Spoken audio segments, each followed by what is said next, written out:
Assalamualaikum viewers, hope you all are fine and doing well. So today we will discuss our example number 13.3. 10 students got the following percentage of the marks in anatomy and physiology. Find the rank correlation coefficient. पीछे हमने पढ़ा था correlation coefficient, अब हम इसमें 13.3 में पढ़ेंगे find the rank correlation coefficient. अब ranks हम कैसे कैलकुलेट करते हैं? आपके पास ये सब कुछ नहीं गिवन होगा, आपके पास सिर्फ x की वैल्यूज़ और आपके पास सिर्फ y की वैल्यूज़ गिवन होंगी. उसमें से आप रैंक कैसे कैलकुलेट करते हैं वो मैं आपको बताती हूँ. सबसे पहले आपके पास x की वैल्यूज़ ये गिवन थी और आपके पास y की वैल्यूज़ ये गिवन थी. ठीक है, रैंक कैलकुलेट करने के लिए सबसे पहले आप उनको नंबर्स देते हो या रैंक्स देते हो. ठीक है, देखें अब सबसे पहले हमारे पास क्या है, x की वैल्यू में सबसे बड़ा हमारे पास 90 है. ठीक है, तो ये फर्स्ट है, फर्स्ट रैंक हम इसको देंगे. ठीक है, नंबर सेकेंड हमारे पास क्या है, दैट इज़ 78 एंड 78. अब आपके पास दो दफ़ा 78 आ रहा है, 90 के बाद यही छोटा है ना, 78 आपके पास 2 टाइम्स आ रहा है. तो इसके लिए आप क्या करेंगे, 2.5 इसको दे देंगे और 2.5 इसको दे देंगे. ठीक है, अब देखते हैं हमारे पास नेक्स्ट वैल्यू क्या है. नेक्स्ट वैल्यू हमारे पास है दैट इज़ 75. ठीक है, तो अब आप इसको 3 नहीं लिखेंगे, अब आप इसको लिखेंगे 4. ठीक है, अब इसके बाद जो वैल्यू आती है हमारे पास दैट इज़ 65, तो ये हमारी होगी फिफ्थ. ठीक है, फिफ्थ के बाद अब हमारे पास आती है 58, नो इट्स 62, तो हम इसके नीचे लिख देंगे 6. ठीक है, इसी तरह फिर हमारे पास आती है 45, इसके नीचे लिख देंगे हम 7. फिर आती है हमारे पास 41, इसके नीचे हम लिख देंगे 8. फिर आती है हमारे पास 9, 39 वाली, और 10 हमारे पास आ जाता है इसके नीचे. ठीक है, दैट इज़ 36. तो ये हमारे पास क्या हो गया, हमने इसको रैंक्स दे दिए. ठीक है, अब हमारे पास नेक्स्ट आती हैं y की वैल्यूज़. y की वैल्यूज़ के लिए हम क्या करेंगे, सबसे बड़ा नंबर जो है हमारे पास यहाँ पे 86 है, हम यहाँ पे 1 इसके नीचे लिख देंगे. 86 के बाद हमारे पास आता है दैट इज़ 84, 2 हम इसके नीचे लिख देंगे.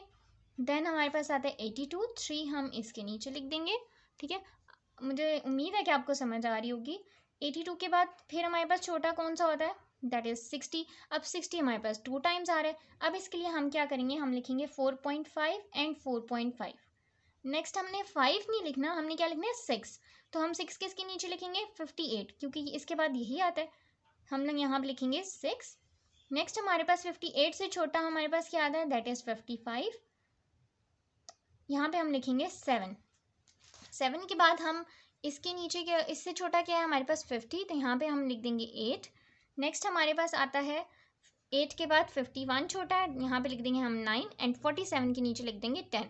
अब ये जो हमारी सारी वैल्यूज़ हैं इन्हीं को हम अपने टेबल के अंदर पुट करेंगे.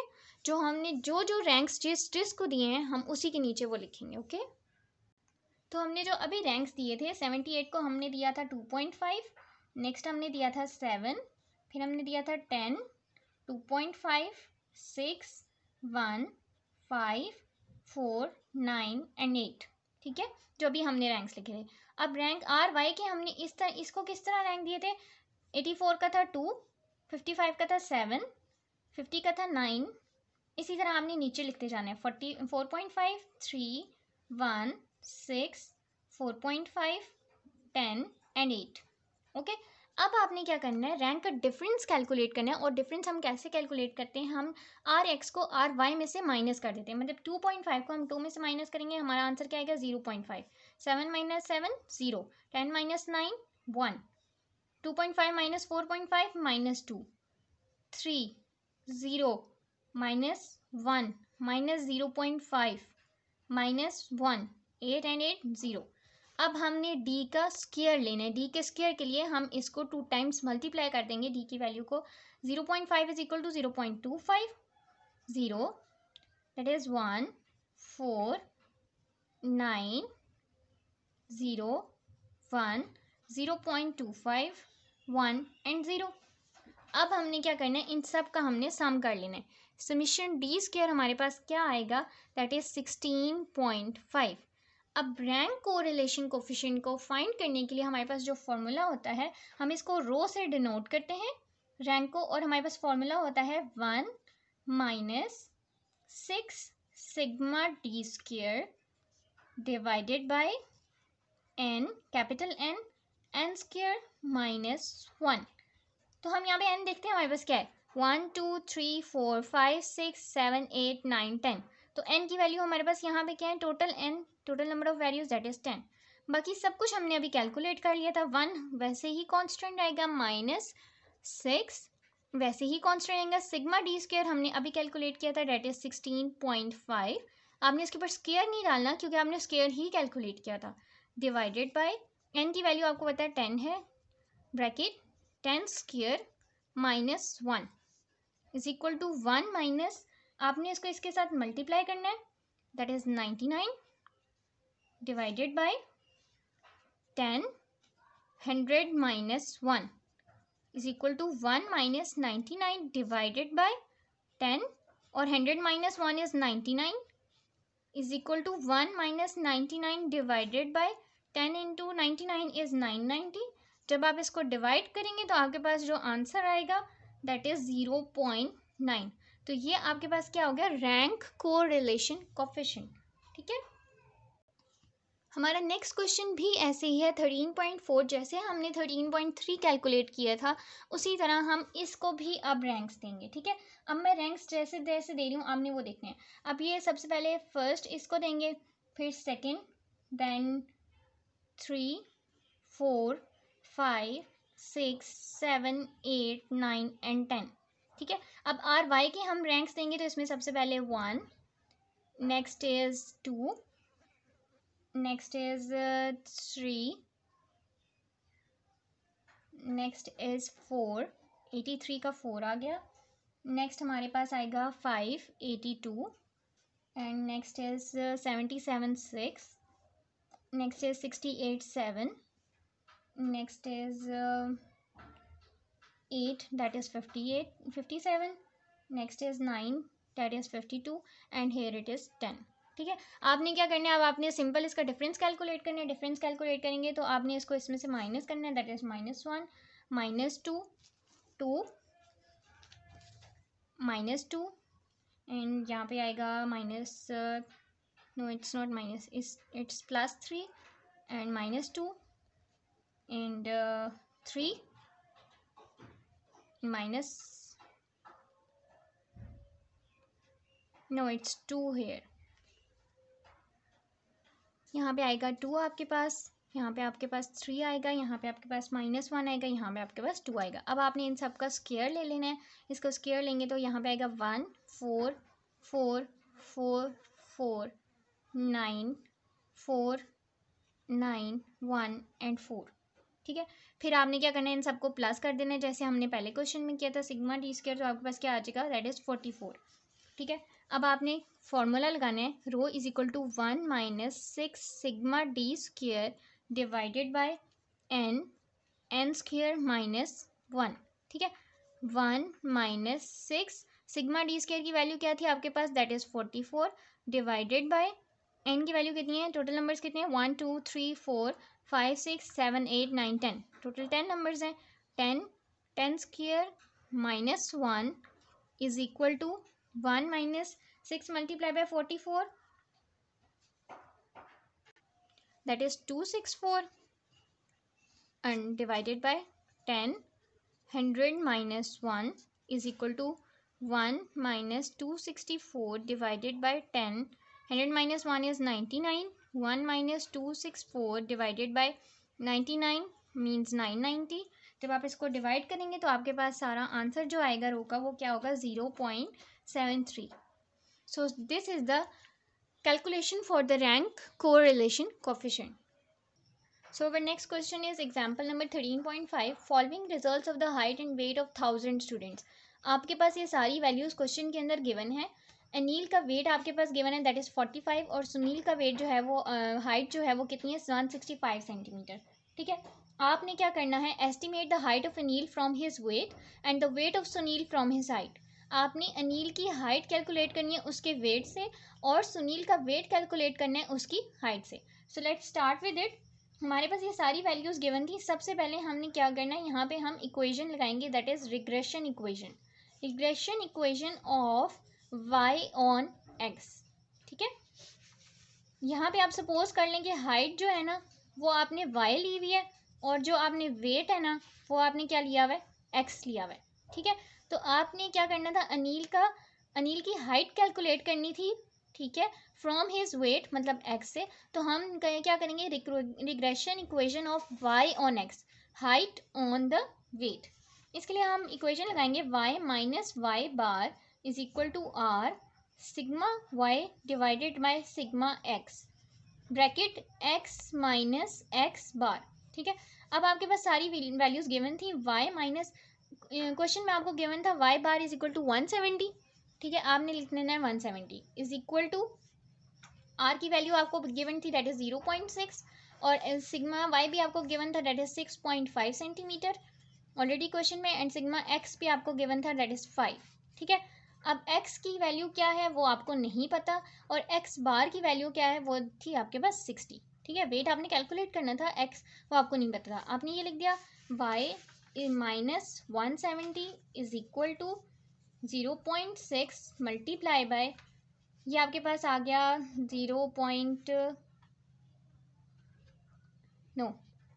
6.5 डिवाइडेड बाय 5 एक्स माइनस 60। इसको आपने यहाँ पे लेके चले जाना है, जब आप इसको यहाँ पे लेके जाओगे तो y को आपने यहाँ पे अकेले छोड़ना है बिकॉज आपको y की वैल्यू चाहिए। तो आप लिखोगे 170 प्लस, जब आप इसको कैलकुलेट करोगे आपके पास आंसर आएगा 0.78, ठीक है, ब्रैकेट x माइनस 60, ठीक है, 170 प्लस, अब आप इसको इसके साथ मल्टीप्लाई करोगे 0.78 x माइनस 0.78 को 60 से मल्टीप्लाई करो दैट इज 46.8, ठीक है। तो y आपके पास क्या आया, अब आपने 0.78x इधर लिख लिया, ठीक है, और 170 को इधर ले गए, उसको इसमें से माइनस किया, आपके पास आंसर आया प्लस 123.2, बिकॉज प्लस क्यों आया, क्योंकि इसके साथ पॉजिटिव वैल्यू थी, ये पड़ा था, ठीक है।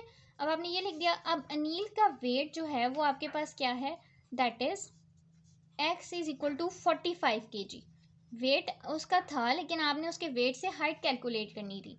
तो उसकी हाइट हम कैसे कैलकुलेट करेंगे, हाइट इज इक्वल टू 0.78, ये जो इक्वेशन अभी आपने निकाली है 0.78 मल्टीप्लाई बाय एक्स की वैल्यू अब आप क्या लिखेंगे, दैट इज 45 प्लस 123.2, ठीक है।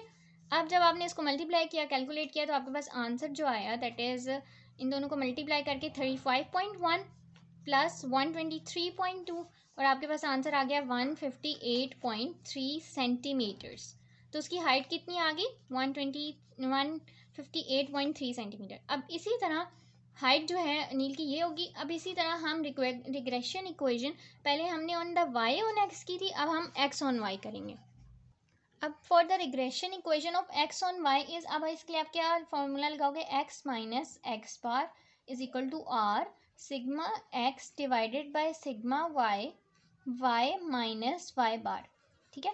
ये आपके पास इक्वेशन आ गई। आपके पास ये सारी चीज़ें ऑलरेडी क्वेश्चन में गिवन थी, आपने फॉर्मूला के अंदर पुट करनी है, इक्वेशन के अंदर पुट करनी है। एक्स बार आपके पास 60 था इज इक्वल टू आर आपके पास 0.6 था, जैसे आपने पहले भी लगाया था। सिग्मा एक्स आपके पास 5 था डिवाइडेड बाय 6.5 था। वाई आपको गिवन नहीं था, ठीक है, सुनील का वेट आपको गिवन नहीं था, उसकी हाइट गिवन थी, और वाई बार आपके पास क्या थी, दैट इज 170, ठीक है।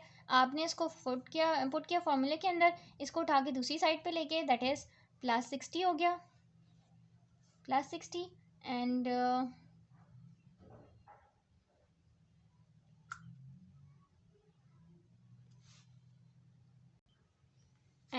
प्लस 0.46। जब आपने इसको डिवाइड किया, मल्टीप्लाई किया, आपके पास इसका आंसर आ गया 0.46। वाई माइनस 170 इसी तरह रहा, ठीक है। 60 आपने इधर ऑलरेडी लेके आ गए थे, 60 प्लस 0.46 वाई ब्रैकेट ओपन कर दी, माइनस यहाँ पे आपके पास आंसर आएगा 78.2, ठीक है। जब आपने इसको इसमें से माइनस किया, आपके पास आंसर आया 78.2। नेक्स्ट हमने क्या करना है, हमने इसको इधर लेके जाना है, 0.46 वाई इधर ही रहेगा, प्लस 60 माइनस 78.2, ठीक है। आपका आंसर जो आया दैट इज 165 सेंटीमीटर, ठीक है। एक्स की वैल्यू आपके पास ये आ गई। अब आपने क्या किया, इसके अंदर आपने फॉर्मूला पुट किया, ये आपने इधर ऑलरेडी लिखनी है। अब आपके पास आया 0.46 वाई प्लस 60 सॉरी माइनस +16 -78.2, इसको मैं आपको दोबारा समझा देती हूँ, ठीक है। x is equal to 0.465 +16 -78.2। यहाँ पे जो आपकी वैल्यू आएगी दैट इज़ नॉट -16.5, इट्स -18.2, ठीक है। तो आपने 0.465 ऐसे ही लिख दिया, -18.2 इधर लिखा, ठीक है। और जब आप इसको मल्टीप्लाई करेंगे, sorry again my mistake, it's 165 centimetre here. X की वैल्यू आपको, सॉरी वाई की वैल्यू आपको गिवन थी ऑलरेडी क्वेश्चन में, ठीक है। वाई की वैल्यू ऑलरेडी आपको क्वेश्चन में गिवन थी, तो यहाँ पे आपने लिखनी है 0.46, वाई की जगह हमने 165 लिखना है, -18.2 करना है, तो आपके पास आंसर आएगा दैट इज़ 57.7 kg, ठीक है। तो रिक्वायर्ड वेट जो होगा सुनील का, वो क्या होगा 57.7 kg, ठीक है। और यहाँ पे आपके पास क्या आएगा दैट इज़ 165 सेंटीमीटर। यहाँ पे आपने इसको कैलकुलेट किया, यहाँ तक आपने इसको डन कर दिया, ओके। नेक्स्ट आपके पास क्या है, वाई आपके पास क्या गिवन थी क्वेश्चन में, that is already given in the question, that is 16.5। इस 16.5 को आपने वाई की जगह पुट किया, ठीक है। बाकी सारा कुछ आपने वैसे ही लिखा। नेक्स्ट आपने क्या किया कि -18.2 थी, वाई की आपने वैल्यू पुट की, -18.2, इसको कैलकुलेट किया, आपके पास आंसर आ गया। If you have any query, please let me know through your comments. Till then, take care of yourself. Allah Hafiz.